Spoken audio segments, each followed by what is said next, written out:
իդեալ համակարգը եկամտահարկի վերադարձի օրենքի շահառուների միջև տեղաբաշխում է մինչև 2.5 միլիարդ դրամի վերանորոգման սերտիֆիկատներ։ 5000 ընտանիք կարող է ստանալ 500,000 դրամ արժողությամբ վերանորոգման սերտիֆիկատ, մոտենալով իդեալ համակարգի ցանկացած խալոցրան։ Cher Ararat, merci pour votre accueil. Mesdames et messieurs les députés et sénateurs présents avec moi aujourd'hui. Mesdames et messieurs, chers amis arméniens, Առաջ երբ իջնում էինք Երևան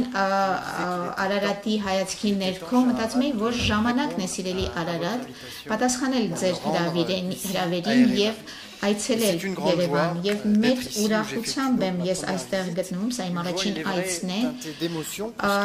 ուրախություն, որը նաեւ հուզումնալից է, որովհետեւ այս տարի նշում ենք հայոց ցեղասպանության 110-րդ տարելիցը, բայց նաեւ հպարտությամբ լեցուն ուրախություն, քանի որ մեր երկու երկրների հարաբերությունները երբեք այսքան ինտենսիվ եւ վստահելի չեն եղել, որովհետեւ բարեկամությունը կապում է վաղուց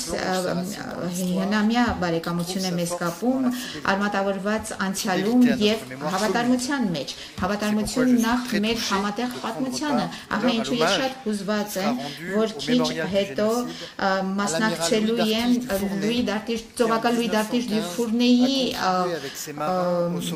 հարգանքի տուրքին, որը 1915 թվականին մասնակցել է Մուսալերան 4000 դիմադրողների փրկությանը հավատարմություն նաեւ Ցավի պահերին, ողբերգության պահերին, ահա ինչու Ֆրանսիան շարունակում է մնալ Լեռնային Ղարաբաղից տեղահանվածների կողքին, բայց նաև Հայաստանի կողքին։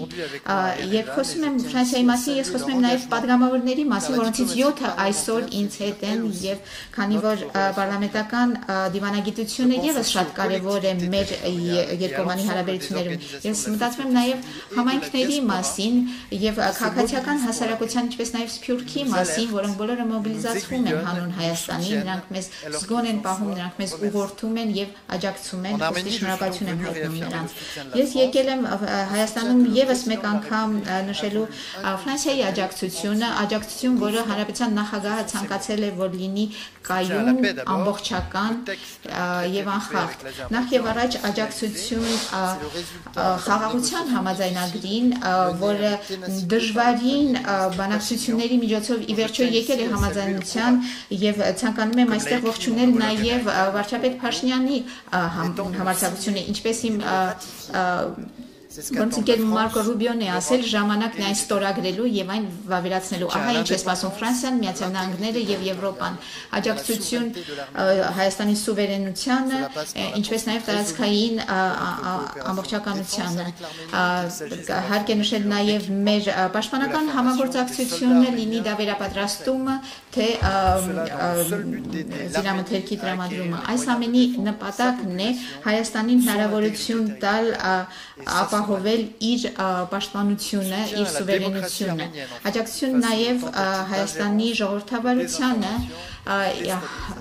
ընդդեմ ապակայունացման այս նաև մեր նպատակն է Հայաստանին աջակցել իր դեմոկրատական մոդելը ամրապնդելու համար։ Վարչապետի եւ ձեզ հետ սիրելի Արարատ, մեզ համար կարևոր է մեր համագործակցության մասին խոսել։ Քիչ առաջ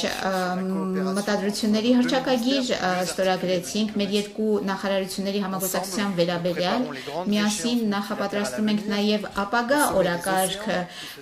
օկիանոսների գագաթաժողովը, որը տեղի կունենա Նիսում հունիսի 9-ին, COP17 կենսաբազմազանության մասին, որը մյուս տարի տեղի կունենա Հայաստանում, ֆրանկոֆոնիայի խաղերը, որ 2027 թվականին տեղի կունենան Հայաստանում, որոնց հետ եւ Հայաստանի հետ պատրաստ ենք կիսել մեր փորձառությունը, եւ մենք ցանկանում ենք, որ Հայաստանը հյուրընկալի եվրոպական քաղաքական համայնքի 8-րդ գագաթաժողովը, որը հնարավոր դարձավ շնորհիվ նաև Հայաստանի եւ Ադրբեջանի իշխանությունների համաձայնության։ Կարևոր է նաև նշել, որ Հայաստանը Ֆրանսիային է, ֆրանսիական իդեմիա ընկերությանն է վստահել կենսաչափական անձնագրերի թողարկումը, սա վստահության նշան է եւ այս վստահությունը փոխադարձ է։ Ես ցանկանում եմ ձեզ հայտնել, որ ֆրանսիական զարգացման գործակալությունը արդեն 26 միլիոն Եվրոպայի կանաչ պարտատոմսերի ուրեմն թողարկումն է համաձայնացրել ինչպես նաև Պրոպարկոն մասնակցություն է ունենալու ԱԳԲԱ բանկի կապիտալին եւ բոլորին վերջերս զարգացման ֆինանսական գործակալությունը ջրի եւ գյուղատնտեսության ոլորտում նոր համաձայնություն է ստորագրել, որը մոտ 100 եվրո վարկով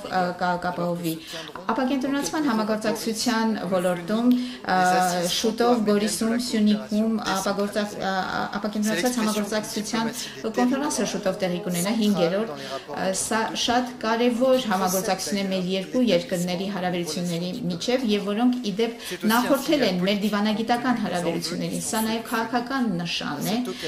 որ սա տեղի է ունենում Սյունիքում եւ այս առիթով Գորիսում Ֆրանսիան հյուպատոսական գործակալություն կբացի։ Եվ քանի որ Հայաստանի հետ Ֆրանսիան երկարատև պարտավորություն է ստանձնում, մենք մի քանի փաստաթուղթ ենք այսօր ստորագրել, որոնք մենք մեր ապագա հարաբերությունների խարիսխը կլինեն, ինչպես քիչ առաջ ասացինք, մեր երկու նախարարությունների միջև համաձայնագիրը, երկու ֆրանսիական ձեռնարկությունների միջև համաձայնագիր, ինչպես նաև մի համաձայնագիր, որը շնորհիվ որի Expertise France կազմակերպությունը կհաստատվի Հայաստանում, որի շնորհիվ մենք արդեն Հայաստանին տրամադրել ենք տարբեր փորձագետների։ Վերջապես Ֆրանսիան կշարունակի գործել հանուն Ֆրանսիայի եւ Եվրամիության հարաբերությունների ինտենսիվիկացման, լինի դա խաղաղության եվրոպական գործիքի վերաբերյալ վիզաների ազատականացումը, թե ենթակառուցվածքների թե կապակցվածության ծրագրերի մեջ ներդրումը, Ֆրանսիան միշտ պատրաստ կլինի աջակցել Հայաստանին, ապահովել այնպիսի մի հարաբերություն, որը գնալով ավելի ու ավելի կառուցողական կլինի։ Ահա տիկնայք եւ պարոնայք, ինչ թեմաների շուրջ ենք մենք քննարկել, ինչ թեմաների շուրջ ենք քննարկելու վարչապետ Փաշինյանի հետ եւ իմ գործընկեր նախարար Միրզոյանի հետ։ Ես իհարկե ցանկանում եմ անպայման ողջունել Երևանյան երկխոսության կազմակերպումը, որին քիչ հետո պատիվ կունենամ մասնակցել։ Այս երկրորդ կոնֆերանսը արդեն դառնում է կարևորագույն հանդիպում որոշում կայացողների, ղեկավարների, հետազոտողների եւ այլոց միջև։ Շատ շնորհակալություն, սիրելի Արարատ։